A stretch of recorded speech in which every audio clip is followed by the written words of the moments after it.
Special festival કરતો નથી. સાંભળો પાંચ રાસાયણિક અને ઓર્ગેનિકમાં શું તફાવત છે એ આપણે જાણવાનું છે.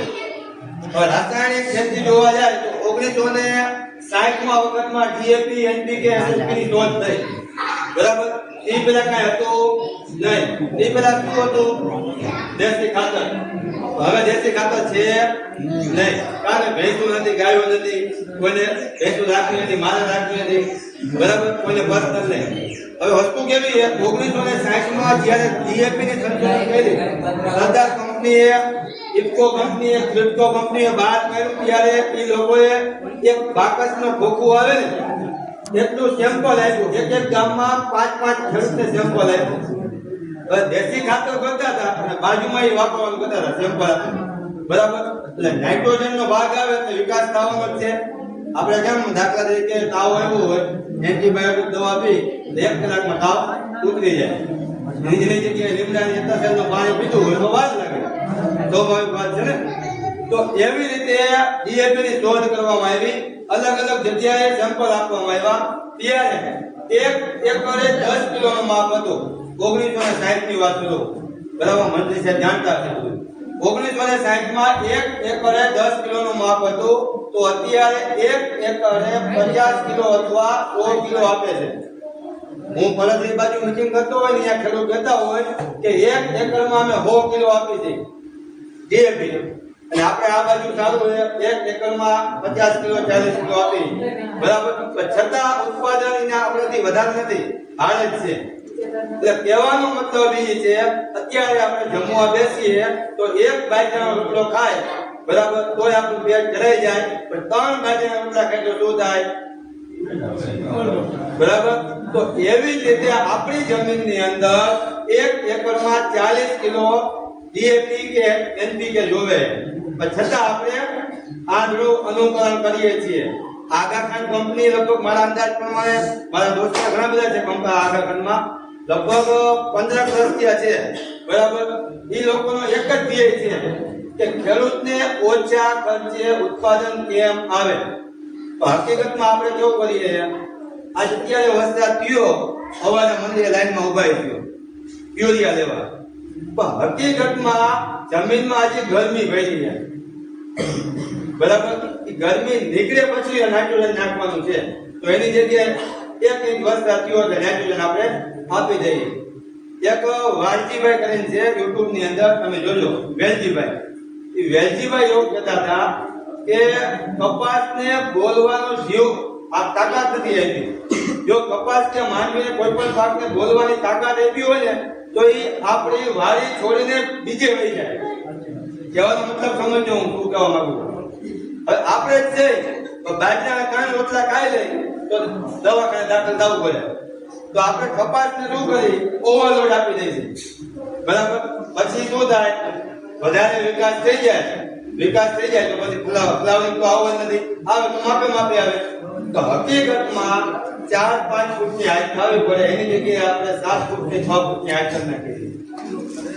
બીજું, એ વેલજીભાઈ એવું કહે છે કે નાઇટ્રોજનના યુરિયાના 5 દાણા હાથેળીમાં લેવાના, બરાબર, વચ્ચોવચ ફરસ્યું મૂકવાનું, એના 2 કટકા થઈ છે, એટલું નુકસાન કરે નાઇટ્રોજન. લાગાકન કંપની એવું કહેવા માંગે કે તમે ધીમે ધીમે રાસાયણિક ખાતર છોડો. એક હારે છોડવાનું નથી, કારણ કે એક હારે છોડશો તો ક્યાંક ને ક્યાંક આપણું ઉત્પાદન ઘટશે અને ક્યાંક ને ક્યાંક આપણું માળખું વિખાઈ જશે. બરાબર. અને આજ નહીં તો કાલ 5 વર્ષ પછી ઓર્ગેનિક ખેતીમાં આવવું જ પડશે, ફરજિયાત છે. કઈ રીતે?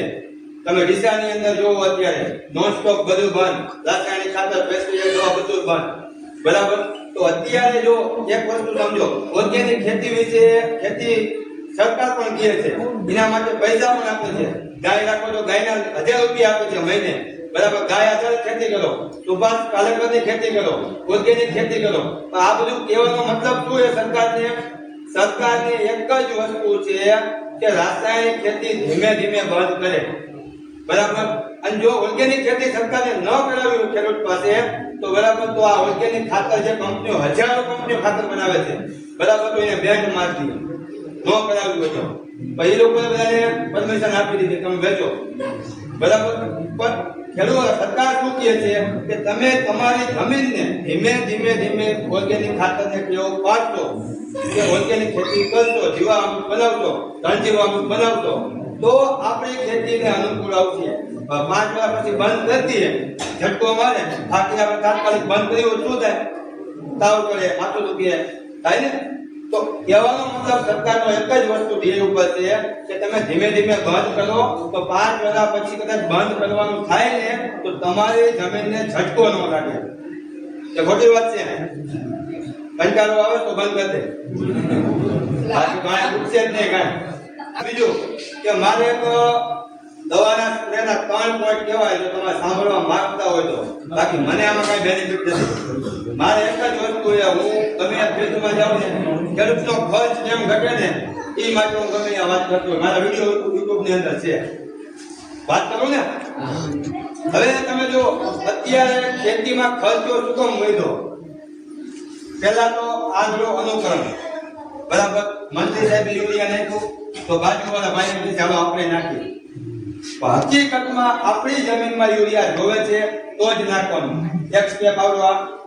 બીજું કે દવાનો જ્યારે સ્પ્રે મારવામાં આવે છે, આપણો કપાસ અત્યારે લગભગ જે બોરવાળા છે એને 40-45 દિવસનો કપાસ થઈ ચૂક્યો છે.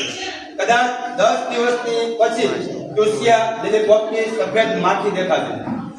ખબર છે ને બધાને કે પહેલો રોગ આ જ આવે છે. સાંભળજો, આ 3 કોટ મસ્તી સાંભળવા દેવા.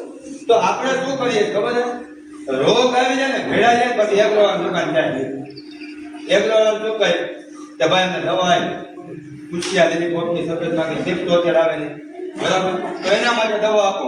તો એ લોકો દવા આપણને આપે છે, દવાનો આપણે સ્પ્રે મારીએ છીએ. વસ્તુ શું થાય? રોગમાં કપાસ ભરાઈ ગયો છે, બરાબર, દવાનો સ્પ્રે મારીએ છીએ. એગ્રોવાળાએ કીધું કે મોનોકોટો 30 ml, એસિફેટ 30 ગ્રામ, બરાબર, કોઈ પણ ગુણવત્તાની દવા આપે. તો આપણે શું કરીએ છીએ? મોનોકોટો 30 ગ્રામ કીધી, ml કીધી, તો આપણે 40 ml નું માપ કરીએ છીએ, બરાબર. 40 ml માપ કરીએ, આદિવાસીને આપીએ તો આદિવાસી 40 થી 50 ml નાખીએ છે, નાખે, બરાબર. બીજું કે એડવાન્સ ટેકનોલોજી અપનાવવાની છે થોડી. કેવી રીતે? કે ખબર જ છે કે આપણા પાકની અંદર 10-45 દિવસનો કપાસ થાય છે તો સફેદ માખી, ચૂસિયા લીલી પોપટી આવે છે.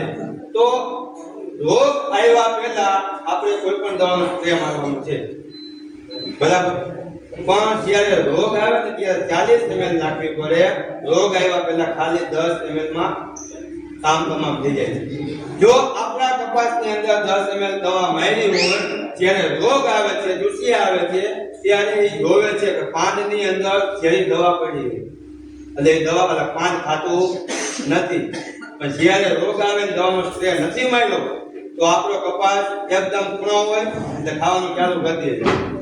બીજું સ્ટેપ, બીજું કે દવાનું રિઝલ્ટ શું કામ નથી મળતું? ગયા વખતે સ્ટેપ આટો લઈ ગઈ છે, બરાબર, 10મા કે 9મા 11મા મહિનામાં ગામ આખું લાવ્યું આપતું હતું.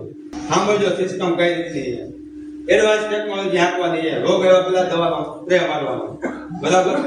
બીજું કે દવા આપણે મારીએ છીએ તો શું કરીએ છીએ? સવારે 9 વાગે જાય છે તમે કે હું, કોઈ પર્સનલ વાત નથી, બરાબર. બપોરનો 1 વાગે ને આ લગીને દવાનો સ્પ્રે મારીએ છીએ. મારી છે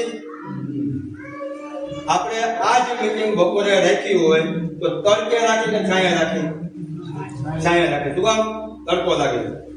તો એવી રીતે બપોરના 1 વાગ્યા સુધી આપણે દવા છાંટીએ છીએ તો રોગ જીવાતને પણ તડકો લાગે છે, પાંદની નીચે સંતાઈ જાય છે. તો તમારે તડકો આવ્યા પછી જે દવાનો સ્પ્રે માર્યો એ દવાનો રિઝલ્ટ મળશે નહીં, બરાબર.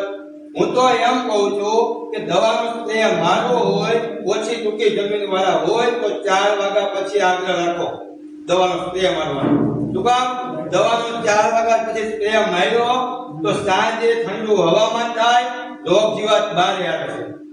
જેવી રોગ જીવાત બહાર આવે તો તરત જે પાંદમાં ઝેરી દવા પડી છે દવા ચૂસે તો અહીંયા રોગ વયો જાય છે.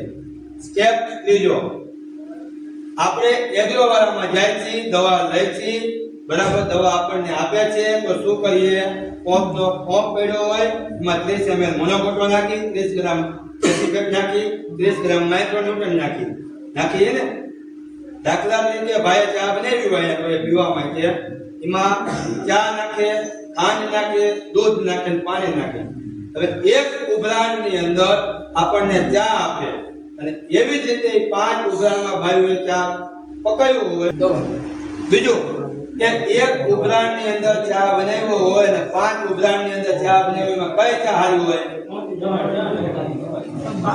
હા કડક ચા કહે ને દેશી ભાષામાં કડક ચા તો એવી રીતે મારું કહેવાનો આ ત્રીજો સ્ટેપ છે દવાનો સ્પ્રે મારવાનો કે આપણે શું કરવાનું છે 2 લીટર પાણી લેવાનું છે એમાં મોનોકોટો 30 ગ્રામ 30 ml એસિફેટ 30 ગ્રામ કોઈ માઇક્રોન્યુટ્રન 30 ગ્રામ એ ડોલની અંદર નાખવાની છે બરાબર સારી કોઈ હલાવવાની છે ત્યાં સુધી હલાવવાની કે ફીણ વળી જાવ આપણે દવા ફૂટવી પડે દવા ફૂટે તો જ રિઝલ્ટ મળે તા પછી શું થાય રિઝલ્ટ ન મળે એટલે એગ્રો વાળાને ખાતર વાળાને પકડો તમારા ખાતરનો તમારો દવાનું રિઝલ્ટ છે નહીં ડુપ્લિકેટ દવા અમને આપી દીધી હકીકતમાં આ સિસ્ટમ અપનાવવાને એટલે નોર્મલ દવાનું રિઝલ્ટ મળે બરાબર આ થોડીક સિસ્ટમ અપનાવવી પડશે અને બીજું કે હવે ટાઈમ જાજો નથી જમવાનો ટાઈમ થયો છે બરાબર બાકી તો